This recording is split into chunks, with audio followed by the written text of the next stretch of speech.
Students প্রথমেই বলে দিই, তোমরা এই স্ক্রিনে ভিডিওটা দেখে ভেবো না যে পুরো ক্লাসটাই স্ক্রিনে হবে।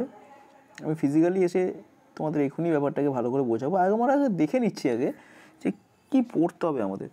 প্রথম চ্যাপ্টারের নাম পরিমাপ। ওকে, পরিমাপ। তো পরিমাপে কী কী পড়তে হবে দেখো। পরিমাপের এখান থেকে দেখো 1.1-এ আছে পরিমাপ ও একক বিভিন্ন, তারপরে 1.2-তে আছে বিভিন্ন মাপের একক, মাত্রা আর পরিমাপ কী করে করতে হয় সেটা শেখানো আছে। মানে 1.4-এ পরিমাপ কী করে করতে হয় সেটা শেখানো আছে। তো প্রথমে পরিমাপ ও একক মানে কাকে পরিমাপ করা হয়। পরিমাপ তো সাধারণত ভৌত রাশিকে করা হয়। ভৌত রাশি সেটা জানবো, ভৌত রাশি কী জিনিস, তাকে কী করে পরিমাপ করা হয়, একক দিয়ে মাপা হয়, একক কত রকমের হয়, রাশি কত রকমের হয়, এগুলো সব আমরা শিখব। ওকে, এরপরে আমরা শিখব বিভিন্ন মাপের একক। দেখো অণুজীবের মাপ, ক্ষুদ্র থেকে ক্ষুদ্রতম অণুজীবের মাপ, বৃহৎ জীবের মাপ। ঠিক আছে, তুমি দেখো, তুমি এটা বলে দিই, যখনই কনফিউজ হবে যে কী পড়তে হবে কী পড়তে হবে না, এ নিয়ে যখনই কনফিউজ থাকবে তখনই বইয়ের একদম প্রথমে চলে যাবে। বইয়ের একদম প্রথমে দেখবে ভৌতবিজ্ঞান ও পরিবেশের পাঠ্যক্রম পাঠ্যসূচি বলে লেখা আছে। তোমরা ওই জায়গাটা খুলে ভালো করে দেখে নেবে কোন চ্যাপ্টার থেকে কী কী পড়তে হবে, তাহলে আর কোনো কনফিউশন থাকবে না। ওকে, তো যেমন এই ছবিটাই তুমি দেখতে পাবে, তোমাদের বইয়ের প্রথমেই এটা থাকে, কী পড়তে হবে না পড়তে হবে এটা প্রথমেই দেওয়া থাকে। তো এটা আমি প্রথমে তোমাদের দেখিয়ে দিলাম যে এই জিনিসগুলো তোমাদের পড়তে হবে। ওকে, তবে আজকের ক্লাসে মেনলি আমি আলোচনা করব রাশি নিয়ে, ভৌত রাশি নিয়ে। ঠিক আছে, মানে যাকে পরিমাপ করা যায় তাকে তো ভৌত রাশি বলা হয়। সেই ভৌত রাশি নিয়ে মেনলি আজকের আলোচনা হবে। স্কেলার রাশি, ভেক্টর রাশি কী, এইসব ব্যাপার নিয়ে আলোচনা হবে। তো স্টুডেন্টস চলো ক্লাসটা শুরু করা যাক।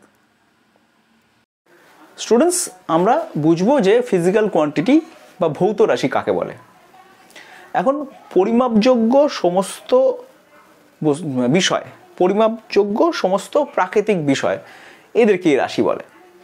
প্রাকৃতিক বিষয় মানে কি? প্রাকৃতিক বিষয় মানে তুমি যদি বলো যে প্রাকৃতিক বিষয়, একটা পুকুর একটা প্রাকৃতিক বিষয়, একটা গাছ একটা প্রাকৃতিক বিষয়, মানুষ একটা প্রাকৃতিক বিষয়, তার মানে গাছ, পুকুর, মানুষ এরা হচ্ছে ভৌত রাশি, কারণ এরাই পরিমাপযোগ্য প্রাকৃতিক বিষয়। কারণ মানুষকে মাপা যায়, গাছকেও মাপা যায়, পুকুরকেও মাপা যায়। তখন আমি বলবো যে না, এরা হচ্ছে ম্যাটার বা অবজেক্ট, এগুলো রাশি নয়। রাশি হচ্ছে একটা মানুষ, তার প্রস্থ সে কতটা চওড়া, এটা একটা রাশি হতে পারে, মানে প্রস্থ একটা রাশি। মানুষটা কতটা লম্বা, দৈর্ঘ্য একটা রাশি। গাছ কতটা লম্বা, দৈর্ঘ্য একটা রাশি। পুকুরে কতটা জল আছে, কত লিটার জল আছে, অর্থাৎ পুকুরের আয়তন একটা রাশি। মাঠে কত ক্ষেত্রফল, এরিয়া কতটা, তাহলে এই ক্ষেত্রফল বা এরিয়া এটা একটা রাশি। তুমি হয়তো প্রচণ্ড বেগে ছুটে যাচ্ছ, কত স্পিডে ছুটছো, কত সময় কত দূরত্ব যাচ্ছ, এই পরিমাপ, এটা একটা রাশি। অর্থাৎ পরিমাপ যাদের করা যায় তাদেরকে রাশি বলে। এবং পরিমাপ কাদের করা যায়? দৈর্ঘ্য, প্রস্থ, উচ্চতা, সময়, বেগ, তাই না, এইগুলোকে পরিমাপ করা যায়। অর্থাৎ ওজন, ভর, এগুলোকে পরিমাপ করা যায়। অর্থাৎ এইগুলোই হচ্ছে ভৌত রাশি। ভৌত রাশিকে আমরা ফিজিক্যাল কোয়ান্টিটি বা পিকিউ বলে লিখি।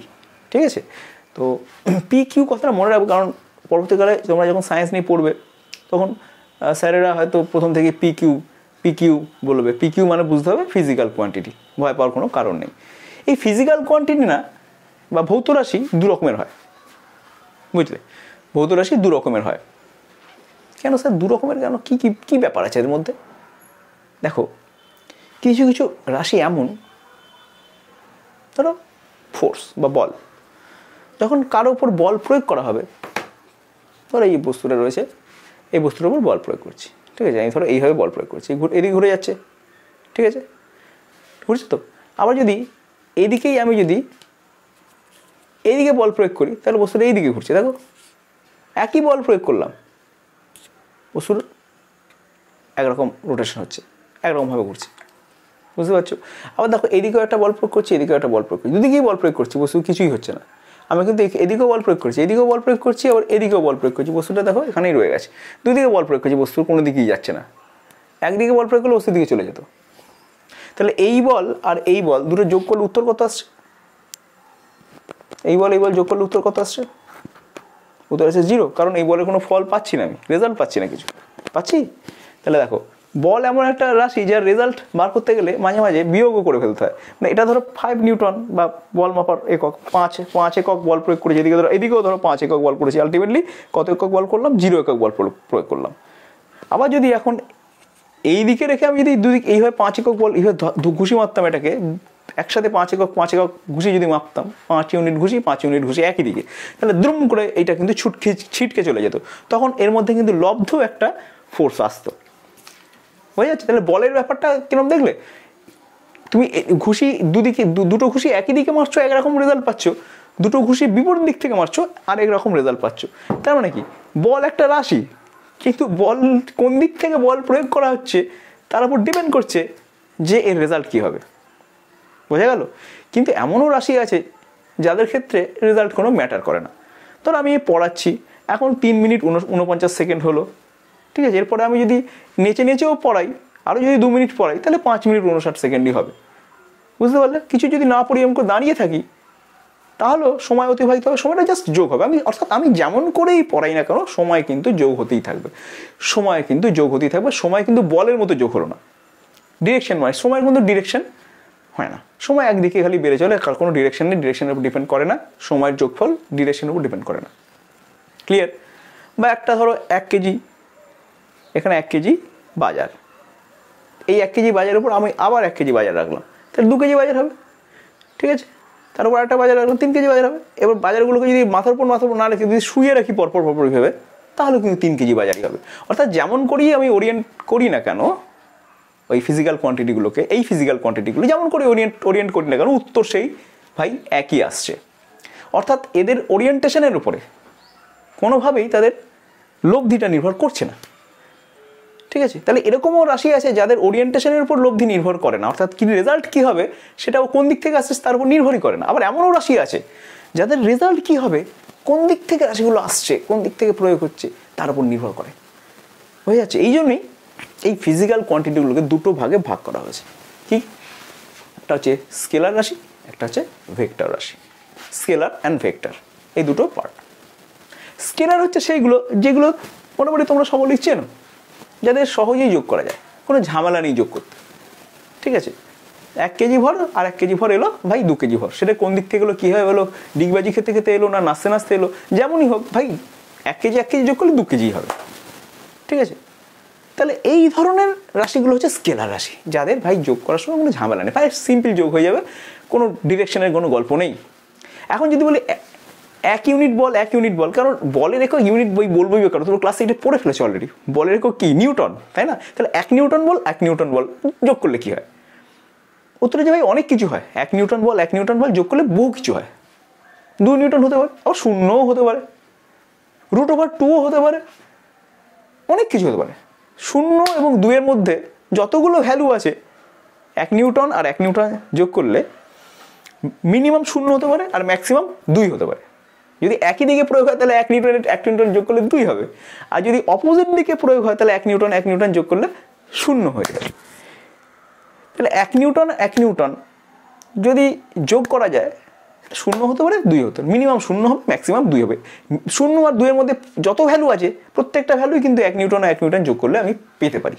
তাহলে মজার ব্যাপারটা দেখেছো, যখনই বলের প্রসঙ্গ উঠছে তখন কিন্তু দেখো বলছি উত্তর বিভিন্ন রকম হচ্ছে, তাই না? কিন্তু ভরের প্রসঙ্গ উঠলে উত্তর একই, 2, 1 আর 1 যোগ করলে 2। কিন্তু বলের প্রসঙ্গ উঠলে 1 আর 1 যোগ করলে 2 হতে পারে, 0 হতে পারে, √2 হতে পারে, বিভিন্ন রকম কিছু হতে পারে। কেন না? হবেই তো, বলের যোগফল ডিরেকশনের উপর ডিপেন্ড করে। এইভাবে যদি প্রয়োগ হয় তাহলে কোনো বলই প্রয়োগ হলো না, এইভাবে যদি প্রয়োগ হয় তাহলে ভয়ানক বল প্রয়োগ হয়ে গেল, এইভাবে যদি প্রয়োগ হয় তাহলে কী হবে জানি না, ঠিক আছে? বুঝতে পারছো? তাহলে এই হচ্ছে গল্প। সেই জন্য আমি দেখো এই ছকে আমি স্কেলার ভেক্টর ব্যাপারটাকে লিখে দিয়েছি। দেখো কি লিখেছি স্কেলার কি শুধুমাত্র মান প্রাধান্য পায়, স্কেলার রাশি শুধুমাত্র মানটা প্রাধান্য পাবে। ভেক্টর রাশি কি মানের সাথে সাথে দিক সমান প্রাধান্য পাবে ভেক্টর রাশি। স্কেলার রাশি কি সাধারণ পাটিগণিতের নিয়মে এর যোগ বিয়োগ হয়, পাটিগণিতের নিয়ম 1 + 1 2 হবে। ভেক্টরের যোগ বিয়োগ বিশেষ পদ্ধতি আছে, ভেক্টরের যোগ বিয়োগের বিশেষ পদ্ধতি আছে, বুঝতে পারলে? বেশ আছে। স্কেলার রাশির ক্ষেত্রে আছে স্কেলার রাশির গুণফল সর্বদা স্কেলার রাশির গুণফল সবসময় স্কেলারই আসবে উত্তর, কিন্তু ভেক্টর রাশির গুণফল ভেক্টরও হতে পারে, স্কেলারও হতে পারে। এই মেন তিনটে পার্থক্য হয়। এক্সাম্পল আসি, ভর, উষ্ণতা, তড়িৎ প্রবাহ, সময়, দৈর্ঘ্য, দ্রুতি, দূরত্ব, কার্য, এগুলো সবই হচ্ছে স্কেলার রাশি। তাদের মধ্যে তুমি কাকে কাকে চেনো, কাকে কাকে চেনো আমি বলে দিচ্ছি। তুমি চেনো হচ্ছে ভরকে চেনো, উষ্ণতাকে চেনো, তড়িৎ প্রবাহকে একটু একটু চেনো, সাংঘাতিকভাবে চেনো না, কারণ 7-এ পড়েছিলে, 8-এ আবার তড়িৎ প্রবাহ নিয়ে কিছু ছিল না। সময় তো অবভিয়াস সবাই জানো, দৈর্ঘ্য অবভিয়াসলি, দ্রুতিও পড়েছো, ক্লাস 7-এও পড়েছো, 8-এও পড়েছো দ্রুতি, দূরত্ব পড়েছো, কার্য, কার্য জিনিসটা ক্লাস 8-এ খানিকটা পড়েছো। তাহলে খুব কম এই দুটো জিনিসকে তোমরা একটু কম বোঝো, কার্য আর তড়িৎ প্রবাহ কী। আর কার্য মনে আছে তোমার, মনে পড়ে কার্য, মনে পড়ে রুবিরায় কার্যের সংজ্ঞা কী ছিল, কী ছিল? কার্যের সংজ্ঞা ছিল বল আর দূরত্ব গুণ করলে, দূরত্ব বলবো না, বল এবং সরণের গুণফল ছিল কার্য। ভেবে দেখো, ক্লাস 8-এর বই খোলো, কার্যের সংজ্ঞা বার করো, বল আর সরণ খুঁজে বার করো, বল আর সরণ খুঁজে বার করো। আছে, পেয়েছো বইটা? পাচ্ছ না, ঠিক আছে, ভিডিওটা পজ করো, বইটা চলে যাও, বইটা জমা দিয়ে দিয়েছো স্কুলে? ও, তাহলে তো মুশকিল হয়ে গেল। ভেবে দেখো তাহলে কী ছিল কার্যের সংজ্ঞা। আমি বলে দিচ্ছি, বিশ্বাস রাখো আমার উপরে, কার্যের সংজ্ঞা ছিল বল এবং সরণের গুণফল। বল কি? বল দেখো, বল মানে একটু আগে দেখালাম না, বল মানে ভেক্টর রাশি, এবং সরণ এটা আমি লিখিনি যদি এখানে, সরণ একটা ভেক্টর রাশি। দূরত্ব স্কেলার রাশি, কিন্তু সরণ একটা ভেক্টর রাশি, বুঝেছো? তাহলে বল ভেক্টর রাশি, সরণও ভেক্টর রাশি, দুই গুণ করলে কার্য হচ্ছে। আরে ভাই কী বিপদ, ভেক্টরের ভেক্টর গুণ করলি, বল আর সরণ গুণ করলে, তাহলে কী উত্তর? কার্য হলো তো। কার্য কিন্তু স্কেলার রাশি, বল ও ভেক্টর, সরণ ও ভেক্টর গুণ করলে কার্য হয়ে যাচ্ছে স্কেলার রাশি, বুঝছে? তাহলে ভেক্টর গুণ করলে কিন্তু স্কেলারও হতে পারে, একটা উদাহরণ এক্ষুনি পেয়ে গেলে হাতে নাতে, ক্লিয়ার? তাহলে এইখানকার বল মানে ভেক্টরের আন্ডারে বল আর সরণ গুণ করলে স্কেলারের আন্ডারে কার্যকে পাওয়া যায়, ক্লিয়ার ব্যাপারটা? বেশ, তাহলে এখানে কার্য মানে তুমি তড়িৎ প্রবাহ কি, তড়িৎ প্রবাহ তুমি তোমার মনে হতে পারে স্যার তড়িৎ প্রবাহ তো স্যার ভেক্টর হবে, কারণ তড়িৎ প্রবাহ স্যার এরমভাবেই তো যাচ্ছে, এর একটা মান দিক সব কিছু আছে, মানে তড়িৎ প্রবাহ তো আমি এইভাবে লিখি, এইভাবে কারেন্ট যাচ্ছে, তারপর এদিকে কারেন্ট যাচ্ছে, তারপর এদিকে কারেন্ট যাচ্ছে, স্যার এই যে তাও তড়িৎ প্রবাহ বলতে গেলে তড়িৎ প্রবাহ কোন দিক থেকে কোন দিকে হচ্ছে এটা বলা উচিত তো স্যার, বলা তো উচিত, যে এই দিক থেকে ডান দিক থেকে বাঁ দিকে তড়িৎ প্রবাহ হচ্ছে বলা উচিত। তাহলে তড়িৎ প্রবাহ তো স্যার ভেক্টর রাশি। মাথায় রাখতে হবে ভেক্টর রাশি শুধু মান তো অবশ্যই ভেক্টর রাশির মান প্রাধান্য পায় ঠিকই, কিন্তু ভেক্টর রাশির সবচেয়ে বড় গুণ যেটা, সবচেয়ে বড় ক্যারেক্টার যেটা, সেটা হচ্ছে ভেক্টরের যোগটা স্কেলারের মতো হবেই না। ভেক্টরের যোগ ডিরেকশনের উপর ডিপেন্ড করে, তাই না? ভেক্টর এদিক থেকে যদি ভেক্টর প্রয়োগ হয় তাহলে বিয়োগ হয়ে যায়, যদি একই দিকে প্রয়োগ হয় তাহলে যোগ হয়, দুটোই কিন্তু রেজাল্ট, ভেক্টরের রেজাল্ট কিন্তু ডিরেকশনের উপর ডিপেন্ড করে, নির্ভর করে। দেখা যাক, ধরো এই দিক থেকে একটা তার গেছে, এর মধ্যে দিয়ে 1 অ্যাম্পিয়ার তড়িৎ যাচ্ছে, 1 অ্যাম্পিয়ার মানে নির্দিষ্ট অ্যামাউন্টের চার্জ ফ্লো করছে। আবার মনে করো এই দিক থেকে আরেকটা তার আছে যার মধ্যে 2 অ্যাম্পিয়ার কারেন্ট যাচ্ছে, এই দুটো তার মিলে এখানে যোগ করলে এখান থেকে আরেকটা তার বার করো, বলো এই তারের মধ্যে দিয়ে কত কারেন্ট যাবে? তুমি স্যার এটা 3ই যাবে, কারণ 1 অ্যাম্পিয়ার 2 অ্যাম্পিয়ার ওইখানে যদি মিশে তাহলে অবশ্যই ওটার মধ্যে 3ই যাবে, কিছু করার নেই কারো। এখন বললাম না আমি এবার এখানকার কোণটাকে পাল্টে দেবো, 30 ডিগ্রি আছে ধরো 60 ডিগ্রি করে দেবো, বা 70 ডিগ্রি করে দেবো, বা 100 ডিগ্রি করে দেবো। এইখানকার কোণ যদি পাল্টে দিই তাহলে কি এই যে 1 আর 2 মিলে যে 3 অ্যাম্পিয়ার, 3টা কি পাল্টাবে? এই একটা নল, এই একটা নল, এখান দিয়ে জল যাচ্ছে, এখানে জল যাচ্ছে, এখানে জল যাচ্ছে, এখানে জল যাচ্ছে, এই নল দুটোকে যদি আমি এরকম বিভিন্ন রকম কোণ তৈরি করি, তাহলে কি এদের রেজাল্ট জল আলাদা হবে? কোনো দিনই আলাদা হবে না, একই রকম জল বেরোবে, দুটো জাস্ট যোগ হয়ে যাবে। অর্থাৎ কারেন্টের ক্ষেত্রে যখন তুমি কারেন্টকে যোগ করছো, দেখো জাস্ট যোগ করে দিচ্ছ, কী নিয়ম? পাটিগণিতের নিয়ম যোগ করছো, এখানে কোনো রকম কোণের গল্প নেই। সেই জন্য তড়িৎ প্রবাহ কিন্তু একটা স্কেলার রাশি, অনেকের এটা কনফিউশন থাকে, তড়িৎ প্রবাহ কেন স্কেলার রাশি। বেশ, এখানে কিছু কিছু রাশি রয়েছে যেগুলো তুমি একদমই হয়তো অনেকটাই হয়তো জানো না, বেগ, ত্বরণ এগুলো তুমি জানো, বল জানো, ভ্রামক জানো না, আচ্ছা সরণ, বেগ, ত্বরণ, বল, সরণ, এই কটা হচ্ছে ভেক্টর রাশি, এই কটা তুমি চেনো, ছোটোবেলা থেকে দেখে এসছো। চেনো না কোনটা? চেনো না হচ্ছে তুমি চুম্বক ক্ষেত্র চেনো না, ভ্রামক চেনো না, তড়িৎ ক্ষেত্র চেনো না। একটুখানি চিনিয়ে দেওয়ার চেষ্টা করছি। প্রথমে আমি চেনাই হচ্ছে ভ্রামককে। ভ্রামক মানে হচ্ছে এই ধরো একটা জিনিস তো, এরা এইখানটা আটকানো আছে, তুমি যদি এখানে বল প্রয়োগ করো তাহলে খুব সহজেই ঘুরে যাচ্ছে, আর যদি বলটা যদি এইখানটাতে প্রয়োগ করো তাহলে কিন্তু সহজে ঘুরবে না, যত নিচে প্রয়োগ করবে তত কিন্তু এটা ঘুরবে, ঠিক আছে? তাহলে কাউকে ঘোরাতে গেলে রোটেট করাতে গেলে তোমার কি প্রয়োজন? শুধুমাত্র বল দিয়ে ওটাকে ঘোরানো যায় না, বলের পজিশনও দেখতে। যদি এখানে বল প্রয়োগ করে ঘুরবেই না, এখানে বল প্রয়োগ করে কষ্ট করে ঘোরাতে হবে, সবচেয়ে সহজে ঘোরাতে হবে এখানে বল প্রয়োগ করে। তাহলে কাউকে যদি ঘোরাতে চাই তাহলে বলটা শুধু নয়, বল কোথায় প্রয়োগ হচ্ছে সেটাও একটা ফ্যাক্টর, ঠিক আছে? বল এবং কোথায় বল প্রয়োগ করছে এই দুটো মিলে হয় টর্ক বা ভ্রামক। এইটা হচ্ছে একটা স্কেলার কোয়ান্টিটি, এটা হচ্ছে একটা ভেক্টর কোয়ান্টিটি। এই যে লিখেছি, মুখ থেকে স্কেলার বেরিয়ে গেছে, যাই হোক, এটা হচ্ছে একটা ভেক্টর কোয়ান্টিটি। বল আর সরণ এখানে কিন্তু গুণ হচ্ছে, দেখো বল আর সরণ গুণগুণে কার্যও পেয়েছিলে, কার্য কিন্তু স্কেলার হয়েছিল, কিন্তু এইখানে ভ্রামক জিনিসটা হচ্ছে রোটেশনের সময় তৈরি হয়, সেক্ষেত্রে এটা কিন্তু একটা ভেক্টর রাশি। কেন রোটেশনটা কোন দিকে হচ্ছে? রোটেশনটা এইভাবে হচ্ছে না এইভাবে হচ্ছে, এটাও তো ডিরেকশন একটা। রোটেশন এদিকে হচ্ছে না এদিকে হচ্ছে, ডিরেকশন না?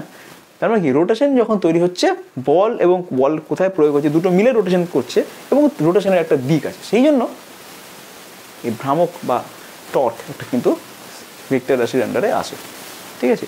তড়িৎ ক্ষেত্র চুম্বক ক্ষেত্র ক্লাস 12-এ যখন উঠবে তখন ভালো করে বুঝতে পারবে, ঠিক আছে? তড়িৎ ক্ষেত্র এখন চুম্বক ক্ষেত্র এই মুহূর্তে ক্লাস 9-এ বোঝানোটা খুবই কঠিন, তবে তোমরা জাস্ট মনে রাখো যে তড়িৎ ক্ষেত্র চুম্বক ক্ষেত্র কিন্তু ভেক্টর কোয়ান্টিটি। তবে আমি তড়িৎ ক্ষেত্র মানে এক ধরনের ফোর্স বলতে পারো, মানে তড়িৎ ক্ষেত্র বল তো একটা ভেক্টর রাশি, বল ভেক্টর রাশি তো, বল ভেক্টর রাশি তো। তড়িৎ ক্ষেত্র মানে হচ্ছে একটা আধান যে বল প্রয়োগ করে, মানে ধরো একটা পজিটিভ আধান আর একটা পজিটিভ আধান যদি কাছাকাছি আনে প্রয়োগ করে বল প্রয়োগ করবে, তাহলে এই যে বলটা প্রয়োগ করলো এটা তড়িৎ ক্ষেত্রের জন্য করলো। আধানের তড়িৎ আছে, আধানের মধ্যে তড়িৎ আছে, সেই তড়িৎ ক্ষেত্রের জন্য বলটা প্রয়োগ হলো, তাহলে এটা এক ধরনের one type of force is তড়িৎ ক্ষেত্র, সেই জন্য এটা ভেক্টর। চুম্বক ক্ষেত্র দুটো ম্যাগনেট কেন পাট করে রিপেল করবে, দুটো সমমেরু হলে বিষমমেরু হলে পারবে অ্যাট্রাক্ট করবে, তাহলে কি এটাও এক ধরনের ফোর্স, এরও একটা ডিরেকশন আছে, ফোর্স মানে তো ডিরেকশন, তাই জন্য এরা কিন্তু ভেক্টর কোয়ান্টিটি। আশা করি এই ভৌত রাশি কি এটা বোঝা গেল, এবং ভৌত রাশির দুটো যে ভাগ স্কেলার রাশি এবং ভেক্টর রাশি এই দুটোকেও তোমরা ভালো করে বুঝতে পারলে। এখন এই ভিডিওটা আমি ছোটই রাখবো, বিশেষ বড় করব না, আমি একটু ভেক্টর রাশি সম্বন্ধে একটু এক্সট্রা বলবো, যারা একটু বুঝতে চাও ভালো করে তারা একটু শুনবে, ঠিক আছে? ভেক্টর রাশিটা আমি একটুখানি এক্সট্রা বলতে চাই, এটা একটু শোনো, মজা লাগবে, ভালো লাগবে। কীরকম? দেখো আমি স্কেলার আর ভেক্টরের একটা সুন্দর একটা এক্সাম্পল তোমাদের দিচ্ছি। ধরো এটা বাটখারা বলছি, ওইটা একটা ওজন মাপার তুলা যন্ত্র, ঠিক আছে? বাটখারা এখন বসাবো যা খুশি তাই। মনে করো এখানে একটা ইট আছে, এরকম একটা ইট আছে, আর এখানে একটা এরকম একটা ইট আছে, দুটো ইটকে তুমি ব্যালেন্স করেছো, এখানে দুটো বাটখারাইভাবে চাপিয়ে দিয়েছো, ঠিক আছে? মনে করো এটা জাস্ট উদাহরণ নিচ্ছি, মনে করো এটা একটা 1 কেজির বাটখারা চাপিয়েছো, আর এখানে মনে করো একটা তুমি আর একটা ধরো 2 কেজির বাটখারা চাপিয়েছো, দিয়ে এই দুটো ইটকে ওজন করেছো, দুটো ব্যালেন্স থাকে, তার মানে কিন্তু বলতে পারো যে এখানে কত কেজি ইট আছে, সরি দুটো ইট মিলে 3 কেজি হয়। ওকে, এবার তুমি করছো কি, তুমি এই যে ইটটা আছে না, ইটটাকে কী করলে, এটাকে শুয়ে দিলেই হবে, মানে ওরিয়েন্টেশন চেঞ্জ করলে তার পজিশন, তার অবস্থান এসব পরিবর্তন করলে, দিয়ে তুমি মাপলে, তাহলে কি আলাদা উত্তর পাবে? না স্যার, উত্তর তো স্যার ওই 3ই আসবে 3, বারবার একই উত্তর, যেমনভাবে ইটগুলোকে গুছিয়ে রাখো না কেন তোমার উত্তর চিরকাল 3 আসবে, হয়ে গেল? তাহলে এটা কী কোয়ান্টিটি? এটা হচ্ছে স্কেলার কোয়ান্টিটি, কারণ জাস্ট যোগ হয়ে যাচ্ছে।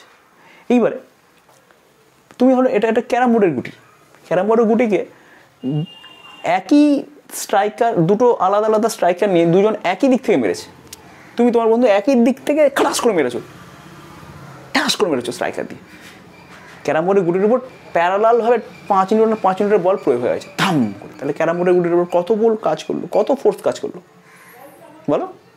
10, 5 আর 5-এ 10, তাহলে এখানে রেজাল্ট হচ্ছে 10। এইবারে মনে করো এবারে 5 নিউটন, এবারে 5 নিউটন, দুদিক ঠিক অপোজিট থেকে দুজনে মেরেছো একই সাথে একই সঙ্গে, 5 নিউটন বল প্রয়োগ হয়েছে। এখন রেজাল্ট কত? স্যার গুটিটা কোনো দিকেই যাচ্ছে না, অর্থাৎ কোনো এই বল দুটোর কোনো রেজাল্ট আসছে না, রেজাল্টই নেই কোনো, গুটিটা কোনো দিকেই তো গেল না, এখানে যে ছুটে পারলো কিন্তু এখানে কোনো দিকে গেল না, তাহলে এখানে রেজাল্ট হচ্ছে 0। এবার 90 ডিগ্রিতে আছে, এবার গুটিটা কোন দিকে যাবে, কতবার বল প্রয়োগ হবে? এটাও 5, ব্যাস ঝামেলা পড়ে গেল। তখন একটা নিয়ম আছে, নিয়ম হচ্ছে এইটাকে নিয়ে, এই বলটাকে নিয়ে ঠিক এইদিকে এই বলটাকে রেখে একটা এরকম রাখতে হবে, এই বলটাকে রাখলাম এখানটা, এই বলটাকে ঠিক এর মাথায় এইভাবে বসিয়ে দিন, ধরলাম ঠিক চাপিয়ে দিলাম, এখানে চাপিয়ে দিলাম 5 আর 5। এইবারে এর রেজাল্ট কত বার করতে গেলে এটাকে নিয়ে তোমার সামান্তরিক আঁকতে হবে বা আয়তক্ষেত্র বলতে পারো ক্ষেত্রে, এবং এদের যে জাংশন পয়েন্ট, এই জাংশন পয়েন্ট থেকে একটা কর্ণ টানতে হবে, এই কর্ণটাই হচ্ছে এদের রেজাল্ট। অর্থাৎ এইটুকু 5, এটুকু 5, এটুকু 5 মানে এটুকুও 5, আর এটা 90 ডিগ্রি, তাহলে এটা 5, এটা 5। পিথাগোরাস কী বলেছে, অতিভুজ কী হবে, লম্ব স্কোয়ার প্লাস ভূমি স্কোয়ারের রুট, তাহলে এটা 5 স্কোয়ার প্লাস 5 স্কোয়ারের রুট, দ্যাট ইজ 5√2। অর্থাৎ 5 নিউটন আর 5 নিউটন বল যদি 90 ডিগ্রিতে কাজ করে তাহলে উত্তর হবে 5√2, 5√2। এবং কোন দিকে হবে, কোন দিকে হবে মানে দেখো এইদিকে, এদিকে মানে এই যে 5 নিউটন বলটা ছিল এর সাথে এই দিকে হলো, তাই তো, এইটাকে এইদিকে আঁকো ঠিক, তাহলে এটা রেজাল্ট, এটা হচ্ছে তোমার রেজাল্ট। তাহলে রেজাল্ট কোন দিকে হলো, এখানে থিটা অ্যাঙ্গেল হয়েছে, তাহলে থিটাটাও বার করা যাবে, কারণ এটা যে থিটা, এটা 5, এটা 5, তাহলে তোমরা ক্লাস 10-এ শিখবে ট্যান থিটা হচ্ছে লম্ব বাই ভূমি, লম্ব বাই ভূমি। আমার ভিডিও দেখে নিও, আমার ভিডিওতে ত্রিকোণমিতি শেখানো আছে চ্যানেলে, যারা খুব ইন্টারেস্টেড 9-এ উঠেছো সদ্য ত্রিকোণমিতি জানতে ইচ্ছুক, Tuhin sir trigonometry, Tuhin sir trigonometry search করলেই তুমি ত্রিকোণমিতির ডিটেলস ক্লাস পাবে এবং ত্রিকোণমিতি খুব ভালো করে শিখে যাবে। ঠিক আছে, অনেক ছোটো ছোটো ছেলেমেয়েরাও ত্রিকোণমিতি শিখে নিয়েছে এই ভিডিও প্লেলিস্ট থেকে, ওই প্লেলিস্টটা থেকে। ঠিক আছে, যাই হোক, তাহলে ট্যান থিটা 1 হচ্ছে, ট্যান থিটা 1 হচ্ছে, থিটা 1 হচ্ছে 4। যদি যখন ট্যান থিটা 1 হয় তখন থিটার ভ্যালু 45 ডিগ্রি হয়। তার বোঝা গেল 5 আর 5 যদি এইভাবে 90 ডিগ্রিতে কাজ করে তাহলে গুটিটা কোন দিকে যাবে, এই যে 5টা আছে, এই 5 নিউটন ফোর্স এর সাথে ঠিক 45 ডিগ্রি কোণ করে বেরিয়ে যাবে এবং ওর উপর ফোর্স হতে অ্যাপ্লাই হবে 5√2। বোঝা গেল। পি আর কিউ দুটো বল যদি হয়, এদের মধ্যে যদি থিটা অ্যাঙ্গেল হয় তাহলে এদের রেজাল্ট কী হবে, আঁকতে হবে। পিকে এখানে আঁকো, পিকে এখানটা আঁকলাম, কিউকে এখানটা আঁকো, এদের অ্যাঙ্গেল কত থিটা, তাহলে কী করতে হবে, সামান্তরিক আঁকো। এবার এই ক্রসিং পয়েন্ট থেকে এখানে স্টার্ট করে কর্ণ টানো, কর্ণটা যা দৈর্ঘ্য হবে সেটাই হচ্ছে এই রেজাল্ট। যথারীতি কর্ণের দৈর্ঘ্য কত হবে, কর্ণের দৈর্ঘ্য হবে r² আর যদি হয় তাহলে r² হচ্ছে p² plus q² plus 2pq cos theta. এটা একটু কঠিন লাগতে পারে ক্লাস 9-এর যারা সদ্য রয়েছে তাদের জন্য, ত্রিকোণমিতি জানা নেই যাদের, তাদের জন্য। অনেকেই ত্রিকোণমিতি জেনে ফেলেছে, ক্লাস 8 থেকে অনেকেই ফলো করে এই তুহিন স্যারের চ্যানেলকে, তারা অলরেডি অনেকেই শিখে ফেলেছে, তাদের জন্য আমি এটা বললাম। ঠিক আছে, তাদের আমি কথা দিয়েছিলাম একটু ডিটেলস একটু দেখতে পড়াবো। তো সেক্ষেত্রে তুমি দেখো এইখানে এই স্পেসটা ইউজ করলো, এখানে p = 5, এখানে q = 5, মানে এই ক্ষেত্রে এই কেসটাই যদি এখানে আমি অ্যাপ্লাই করি, মানে এই ফর্মুলাটা যদি এখানে আমি অ্যাপ্লাই করি তাহলে p = 5, q = 5 বসিয়ে দাও, 5 5 বসিয়ে দিলে। আচ্ছা, এবার 2 × 5 × 5 করলে cos 90 বসাবে, থিটা মানে 90, cos 90 কিন্তু 0 হয়, তাহলে cos 90 0 মানে এই পার্টটা হাওয়া হয়ে গেল, এই পার্টটা থাকলো কোনটা, a² plus p² plus q², এটা থাকলো এবং তার মাথায় √ওভার থাকলো, অর্থাৎ 5² প্লাস 5² মাথায় রুট থাকলো। তাহলে বুঝতে পারলে কেন এটা হলো, 5² প্লাস 5² রুট কেন হলো, ফর্মুলাটা কিন্তু এটা সাজেস্ট করে দিচ্ছে। যাই হোক, এইটুকুই আমার বলার ছিল, হয়তো একটুখানি ইন্টারেস্টিং বলে মনে হলো ভেক্টর জিনিসটাকে। ওকে, তো যখন বল পড়বে তোমরা, ফোর্স পড়বে, তখন এইখানে সামান্তরিক সূত্রের একটা হালকা টাচ আছে এই চ্যাপ্টারে, মানে বলের চ্যাপ্টারটা, এর পরের চ্যাপ্টারটা। ওকে, তো স্টুডেন্টস ক্লাসটা কত মিনিটের হয়ে গেল, ক্লাসটা 21 মিনিটের ক্লাস হয়ে গেল। এটা এক্সট্রা বলার জন্য একটু ক্লাস টাইমটা বেশি লাগলো। যাই হোক, এর পরের ক্লাসটা কিন্তু আমরা কি শিখবো, এর পরের ক্লাসে আমরা ভৌত রাশির একক ইউনিট শিখবো। ঠিক আছে, এটাও খুব ইন্টারেস্টিং জিনিস, ইউনিট শিখবো, একক মানে রাশিকে মাপতে গেলে কী ব্যবহার করা হয় সেটা হচ্ছে একক। তো একক সম্বন্ধে এর আগেও টুকটাক জেনেছো, যেমন তুমি জানো দৈর্ঘ্য মাপতে গেলে কী দরকার হয়, মিটার, তাহলে মিটারটা হচ্ছে দৈর্ঘ্যের একক। ঠিক আছে, ভর মাপতে গেলে কেজি দরকার হয়, তাহলে কেজি হচ্ছে ভরের একক। এই এককটাকে একটু ডিটেলসে আমরা জানবো এর পরের ভিডিওতে। তো স্টুডেন্টস, যারা নতুন চ্যানেলে এসছো তারা অবশ্যই চ্যানেলটাকে সাবস্ক্রাইব করে রাখবে, ভিডিও ভালো লাগলে শেয়ার করবে, ভিডিওতে অবশ্যই লাইকও করবে। ওকে, টাটা, দেখা হচ্ছে নেক্সট ক্লাসে।